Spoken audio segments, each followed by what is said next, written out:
नमस्कार, स्वागत करते हैं आज की सेशन में। आज हम बात करने वाले हैं क्लास 9 के प्यारे बच्चों के साथ बहुत ही मस्त टॉपिक लेके आए हैं। हम सोशल साइंस की हिस्ट्री की बात करने वाले हैं। लेसन 1 का पार्ट का नाम है फ्रांसीसी क्रांति। उससे ऑब्जेक्टिव क्वेश्चन बहुत पूछता है, बहुत इंपॉर्टेंट है आपके लिए। ठीक है, देखिए फ्रांसीसी क्रांति कब हुआ था, आपको एक डेट याद रखना होगा। सब चीज भूला जाइएगा, लेकिन डेट का जरूर याद रखिएगा। 14 जुलाई 1789 ईस्वी की डेट याद रखिएगा। फ्रांसीसी क्रांति कब हुआ था, तो 14 जुलाई 1789 ईस्वी की। आपको 10th तक नहीं बोलना है, 10th में भी पूछा जाता है। ठीक है सर। अब देखिए कहाँ हुआ था, तो फ्रांस कहाँ आ जाता है, यूरोप महाद्वीप में। ठीक है, कहाँ हुआ था, तो फ्रांस के पेरिस का है, फ्रांस की राजधानी है। भाई फ्रांस किस महाद्वीप में आता है, तो यूरोप में। और फ्रांस की राजधानी कहाँ है, तो पेरिस। याद क्रांति में आप जानते करते हैं राजा का नाम है लुई सुलामा। तो लुई सुलामा है सर, वो 1774 ईस्वी में राजा बनता है, राजगद्दी पे आसीन होता है। कई बार एग्जाम ये भी पूछ लिया है कि लुई सुलामा राजगद्दी पर कब आसीन हुआ, तो 1774 ईस्वी में। याद रखिएगा लुई सुलामा यानी कि 16 नंबर पर बना था। ठीक, और जब ये राजा बन रहा था सर,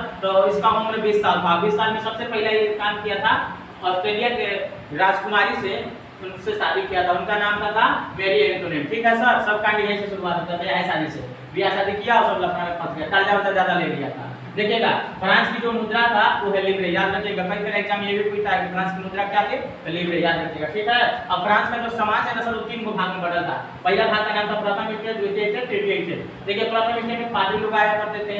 दूसरा का में देखिए द्वितीय स्टेज में कौन आया करते थे, कुलीन वर्ग आया करते थे। अब ट्विस्ट की बात ये है ना सर, ट्विस्ट की बात ये है कि इन दोनों लोग को कर नहीं देना पड़ता था, टैक्स में छूट था। अब तीसरे स्टेज में देखिए कौन आया, बड़े व्यापारी आया करते थे, व्यवसायी, कर्मचारी, वकील, किसान, कारीगर, छोटे किसान, भूमिहीन, मजदूर, नौकर, सब मतलब जितना छोटे लोग थे सब इसी में आया करते थे। अब इन लोगों को कर देना पड़ता था।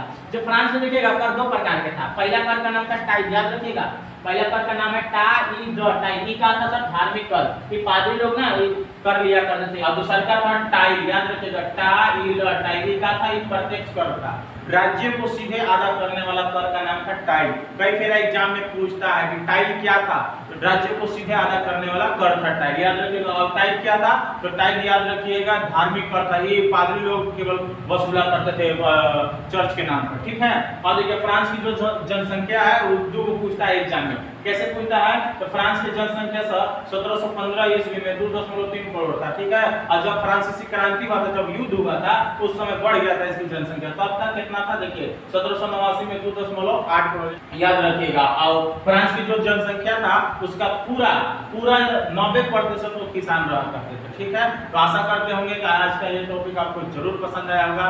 इसका दूसरा का पार्ट लेके आएंगे, मिलेंगे अगले वीडियो में। तब तक के लिए